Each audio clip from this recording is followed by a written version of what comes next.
Hi, how's it going? This is Sean from Group 6 in EC369 with Dr. Lou.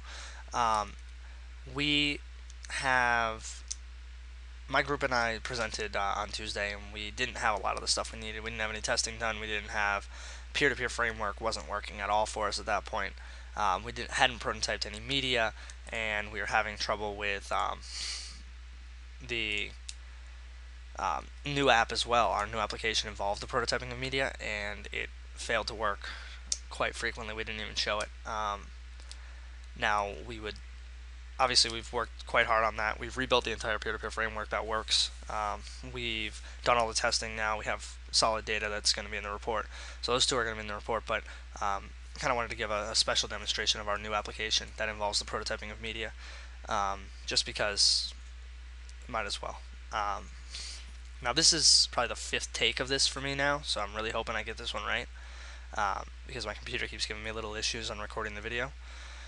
But basically what we have here is my two Visual Studio windows, one for my server and one for the client. We took the client-server programs that we already had, and we basically added to them so that we could have pictures involved. I don't know if anyone's ever used Snapchat. It's applications on iOS and Android that basically are chat rooms with your friends, and you send them pictures, but the pictures aren't saved. You don't get to keep them. It's not file transfer. It's not like text messaging where when someone sends you a picture, you have that picture. You can save that picture. They disappear after a little while.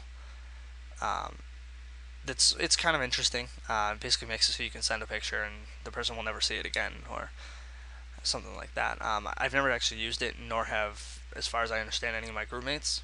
So we don't really know if it involves text or not, but I'm just going to go ahead and assume it does. So we left the text functionality in the application. Now, we think it's a really cool idea. Obviously, it's not even close to being ready. The major difference between our program and the Snapchat you can actually get is with Snapchat it has access to your webcam on your phone or your iPod or whatever. We were thinking about implementing that. However, with the issues we already had with sending the image across to the server and then getting it back, we ran out of time, and the libraries that we would need to use to be able to access the webcam are extremely complex. It would take us a while to actually understand them enough to even attempt to implement it. So if we did continue development, if it wasn't the end of the semester on this, we would probably end up implementing that just so that it's more like the actual Snapchat, but for now it just sends JPEG images that you have on the computer. So basically we've got the server over here, which I can walk you through individually. Maybe that's for another video, but this is basically the file, the class that handles everything that happens on the server. It's basically the thread that runs for each client. So it has to be very generic and has to be scalable, but it works pretty well. We had most of this already implemented. We added in these ifs here are for commands that the server receives, and we added basically a new command. Instead of being message for text, it's message1 for an image. And this is the push button 2 clicked, so that's the second push button that we added on the GUI for the client that sends to message 1. We had to change. Basically what was going on before was we realized that TCP packets were divided, so if we sent an image it wasn't going to send it one humongous packet. But what we didn't realize was that the way that the Qt API handled sockets wasn't so that it only was available for reading when the entire client transmission was done. No, what it does is when one packet is ready for reading. So we had a hard time figuring out the best way to handle how to know that the entire transmission was done on the receiving side. But what we figured out we could do was this right here. So you open the file with this guy and this guy, and it moves all that data into an image, a Qt image container. You create a buffer, and then you create a data stream, and that data stream is tied to that buffer. You put a placeholder integer in the beginning of the buffer, and you put all the data for the image on top of that. You go to the front of the buffer, then you set the front of the buffer equal to the entire buffer size, and you send that buffer across to the other side. Now on the receiving end, you get this. So you grab the first 4 bytes on a 32-bit system, which this is. You grab the first 4 bytes of the buffer, and that is equal to the size of the entire buffer. You wait for this socket to have as many bytes available as what that number was minus one integer. So now once you've got that fulfilled, it will actually have everything ready for you. So then here, all you do is you bring in that buffer because the entire buffer is filled now, so you can bring that into the image, and this is all adding it to a data array in the server, but you can handle that image now, so you've moved the image from one program to the other, or one computer to the other, however you look at it.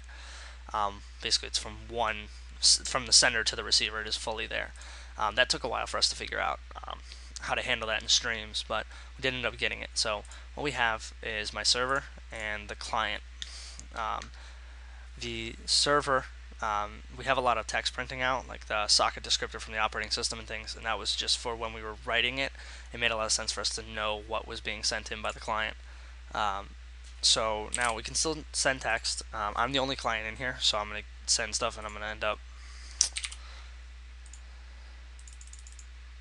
Let's restart it, see if it fixes it. I think it was sitting for too long.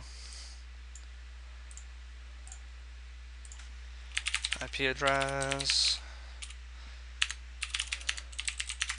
Alright, so we are connected, and we should be able to send messages. Yeah, so got the data, and then I'm going to get the data back. I'm the only one in here. There's a timer between when the server gets the data. It takes about 3 seconds for it to come back, and that was for scalability. We didn't want the threads constantly looking at a shared data area because there would be too much waiting.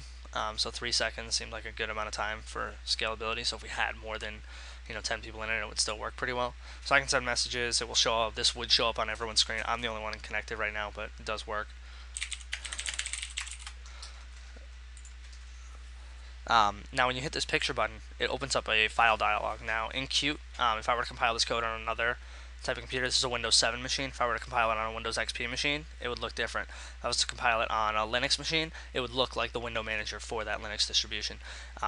If I were to compile it on Mac OS X, it would look like the window or the Finder windows for Mac OS X. So I have it starting off so it automatically brings you to your C drive. You look here, and I'll grab any image. You open that up, and it sends the image to the server, and then it comes right back to you, and it goes to everyone else in the chat room as well. So that's kind of the Snapchat functionality. You can then hit close, or even the X here, and it brings you back into the chat. Now, that window that pops up is not model, meaning that we can, unlike with our opening dialogues, you can't close out of those, but you can continue to interact with that image being there. That kind of, we're debating on whether to change that or not, because the idea of Snapchat is that this kind of takes over, and until you are done with it, you're not done. You can't do anything else. So we're thinking about making that so you can't interact with the chat window. Right now, I could continue to send messages while that chat is up, or rather that picture is up, and I'll still get and receive messages. We might change that, but for now, it's kind of rough, but it does work. Works really well. We like it. See you guys later.